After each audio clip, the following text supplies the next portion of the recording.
Hi guys, today we are going to be working on peer editing.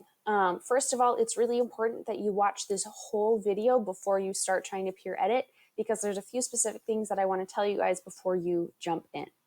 So the first thing that you're going to do once you finish the video is you're going to go to your email and I will have shared a fellow classmates document with you. And there's going to be a few little instructions here. I will also probably have these in the daily post so that you can check those out anytime. But read through these because I'm going to have a few things that I want you to look for. So correct format, that's MLA format, correctly formatted and punctuated dialogue. If that confuses you, go back and check the video that I made about that. Character and plot are consistent with the book, writing that mimics Harper Lee, things like that. We've chatted about that before. And then also just general following the directions. It shouldn't be a 5-paragraph essay. You should have taken one of those scenes and one of those characters. So pretty straightforward, but make sure you read through that before you jump in. Next, you're going to open it in Docs. Here we are. It should say suggesting up here. And I'm just going to go ahead and full screen this because it's nicer and then you don't see all of my open tabs. All right, so here you are. You're looking at somebody else's story, okay? The first thing you want to do is just kind of skim through it, see what's going on. Obviously, here there's some funky spacing, right? So you're going to want to maybe highlight that and then add a comment on the side with the little plus bubble and say double space. Smiley face because you're being encouraging. But then also here you'll notice that the name is not capitalized. And so you can go ahead and write that in the document, or where you put double space, you could also say, also capitalize last name.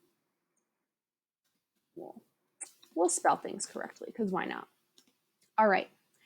Next, we see that there's some extra space here, and by clicking over here, we see that it's not a spacing issue. They just entered too many times, so we can just hit delete there, and it'll say delete. Or once again, we can select it and put a little plus sign on the side.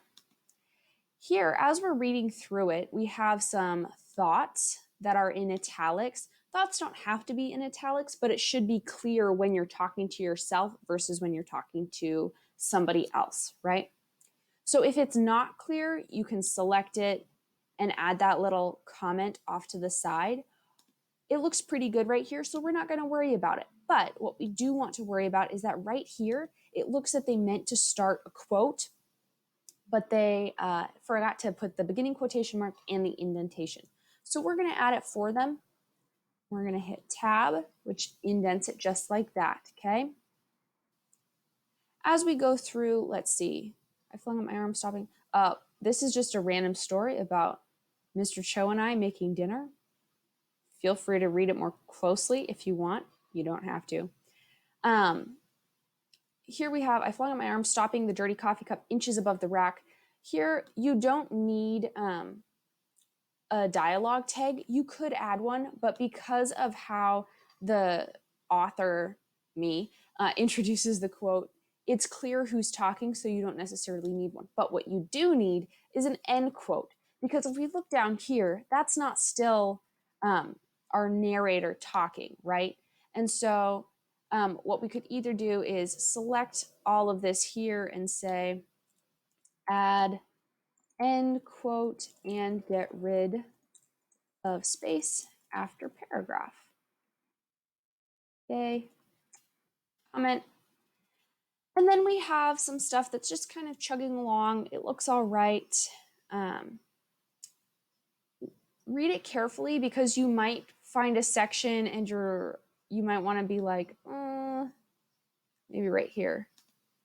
This doesn't really sound like Atticus, right? So you can make comments that are about it doesn't sound quite right, the quoting format's wrong, little things like that, or larger things, but then also basic mechanical things. Here there's a typo, and even in the suggested autocorrect, it's not the correct word. She's trying to write pantry. And so You could either add an N right there, select it, add a comment off to the side, stuff like that. Also right here, it looks like they're missing a space, but let's read through the whole paragraph. I looked at Daniel and rolled my eyes. We started calling that pile the pantry as a joke, but now it's just a well-known area. I already checked the pantry. We have rice and beans left. Okay. And now you could kind of say, hey, I think you need a paragraph break here or not. Either way, it needs a space. I'm going to go ahead and put a paragraph break here because we can. Also notice that they don't have dialogue tags on either of these.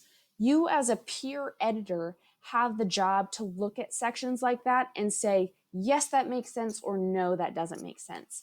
So make sure that you're communicating if you're ever confused by stuff like that, okay? It's on you. The rest of this looks pretty good. Remember, you don't need like an introduction or conclusion. You could add a little comment at the end. I would suggest doing this just because it's nice, and say something like, hey, good work. Just look at some mechanical issues and maybe consider adding more dialogue. Just something at the end, because also remember, you need a minimum of 3 comments off to the side. And so those comments could be things that automatically get put there if you fix something within the writing, or it could be something like a comment, right?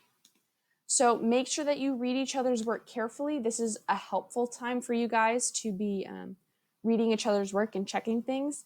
But also, I want you guys to know that you can edit your own work or comment on your own work using the same select and comment method. So even if this was my essay, I could select that and add a comment off to the side. And I'll talk about it a little bit in our tutorial today about your requirements to annotate your own work and what that means and how we're going to do it.